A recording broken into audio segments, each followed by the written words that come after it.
নমস্কার বন্ধুরা। ঝিঙে দিয়ে পোস্ত বা ঝিঙে পোস্ত এই আইটেমটা আমাদের বাঙালিদের কাছে খুব ফেভারিট একটা আইটেম।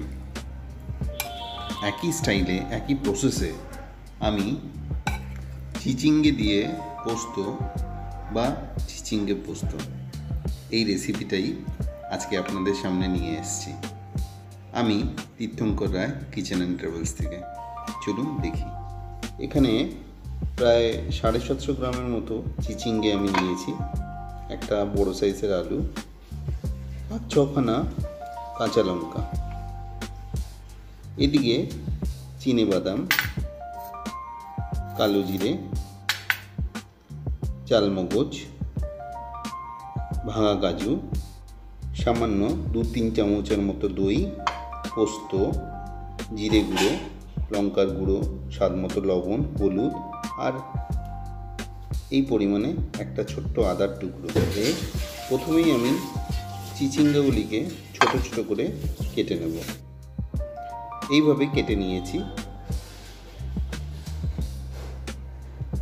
আলুগুলিকেও ছোট ছোট করে এইভাবে কেটে নিলাম। গ্যাস ওভেনটাকে অন করলাম। একটা ফ্রাই প্যান আমি ইউজ করছি এখানে। এবারে একটা মিক্সার গ্রাইন্ডারে যেগুলি আমার নেওয়া ছিল, কাজু বাদাম, চিনেবাদাম, টক দই, পোস্ত আর চালমগজ, কিছুকে একসঙ্গে নিয়ে একটা ফাইন পেস্ট করে নিচ্ছি।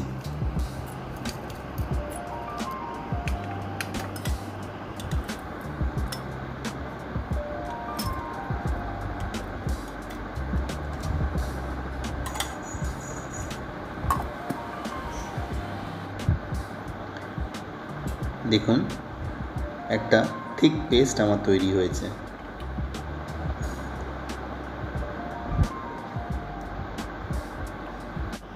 লঙ্কা আর আদারও একটা রাফ চপ আমি করে নিলাম। এদিকে আমার ফ্রাই প্যানটাও গরম হয়ে গেছে। তেল নিয়ে নিলাম। এখানে আমি সয়াবিন অয়েল ইউজ করছি। মোটামুটি 5 চামচের মতো আমি সয়াবিন অয়েল নিয়ে নিলাম। তেলে প্রথমেই একটা শুকনো লঙ্কা দিয়ে দিলাম, 2 চামচ কালো জিরে, খুব ভালো করে তেলের সঙ্গে নেড়ে চেড়ে নেব। একটা হালকা কালো জিরে একটা গন্ধ বেরিয়ে আসলে এবারে কেটে রাখা আলু আর চিচিঙ্গাগুলিকে একসঙ্গে তেলে ছেড়ে দিচ্ছি।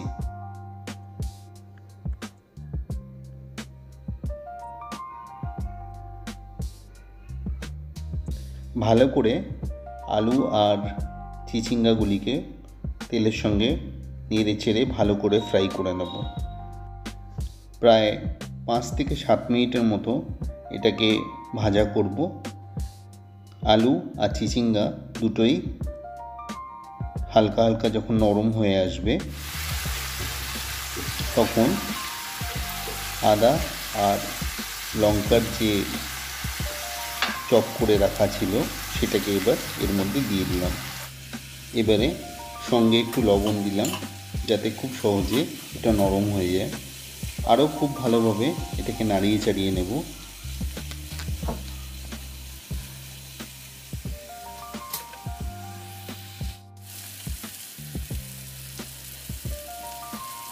এবারে গুঁড়ো মশলাগুলিকে সব এটার মধ্যে দিয়ে দিলাম।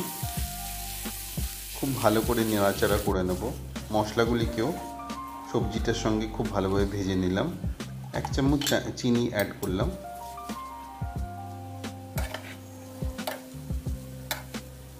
সবজিটা খুব ভালোভাবে ভাজা হয়ে গেছে। এবারে যে পেস্টটা ছিল সেই পেস্টটাকে এবার চিচিঙ্গে আলুর মধ্যে দিয়ে দিচ্ছি। খুব ভালো করে মিশিয়ে নেব।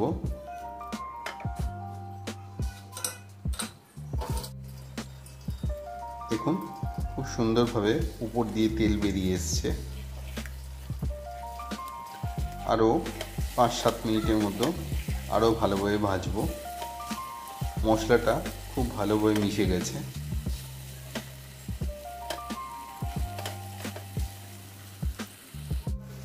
চিচিঙ্গা দিয়ে পোস্তর রেসিপিটা আমার কমপ্লিট।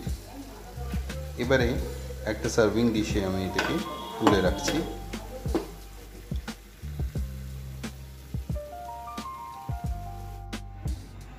আমি গ্যারেন্টি দিয়ে বলতে পারি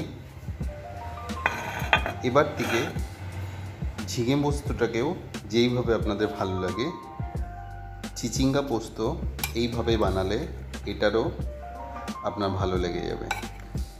আশা করি আমি যেইভাবে আজকে বানিয়েছি আপনি এটাকে বাড়িতে অবশ্যই এইভাবে ট্রাই করবেন। আরও নতুন নতুন রেসিপি দেখতে অবশ্যই আমার সঙ্গে থাকবেন। Thanks for watching my channel.